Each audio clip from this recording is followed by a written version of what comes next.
Sugar patients chapati రోటీ కాకుండా సంతృప్తిగా rice కూడా తినవచ్చు. Doctor rice, sugar free rice, doctor rice, diabetic rice, sugar పెంచని బియ్యం, డాక్టర్ రైస్. ధనంజయ రెడ్డి గారు, ఓఎస్కే కృష్ణమోహన్ రెడ్డి గారు ఇద్దరిని కూడా 3 రోజులు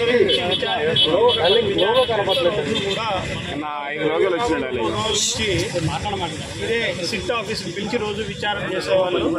ఈరోజు వాళ్ళ యొక్క యాంటిసిపేటరీ బెయిల్ అప్లికేషన్ కూడా సుప్రీంకోర్టులో ఈరోజు విచారణ జరగడం, విచారణలో భాగంగా ఈరోజు విచారణ అనంతరం యాంటిసిపేటరీ బెయిల్ అప్లికేషన్ కొన్ని డైరెక్షన్స్తో ఈరోజు డిస్మిస్ చేయడం జరిగింది. 3 రోజుల నుంచి కూడా వాళ్ళు ఇక్కడే పోలీసుల అదుపులోనే ఉంటూ వాళ్ళు ఇక్కడ వాళ్ళ ఆ విచారణకు సహకరిస్తూ వస్తూ ఉన్నారు. ఇప్పుడే 7:15 సిట్ అధికారులు వాళ్ళను అరెస్ట్ చేసినట్లు నిర్ధారించడం జరిగింది. రేపు కోర్టులో ప్రొడ్యూస్ చేసేటువంటి అవకాశం మార్నింగ్ 8 o'clock కోర్టులో ప్రొడ్యూస్ చేస్తామని ఇప్పుడే తెలియజేయడం జరిగింది. రేపు కోర్టులో 8 గంటలకు తీసుకుని వెళ్ళి హాస్పిటల్కి తీసుకెళ్ళి హాస్పిటల్లో వాళ్ళ వైద్య పరీక్షల అనంతరం 11 గంటలకు 10:30-11 గంటలకు కోర్టులో హాజరుపరిచే అవకాశం మెండుగా కనిపిస్తుంది. సరే, కేసులు పెడుతున్న తీరు, విచారణ జరుగుతున్న తీరు మీరు ఎట్లా చూస్తూ ఉంటారు? ఐఏఎస్ఎల్ నుంచి చివరికి ఐఏఎస్ వరకు ఈ కేసు చేరింది.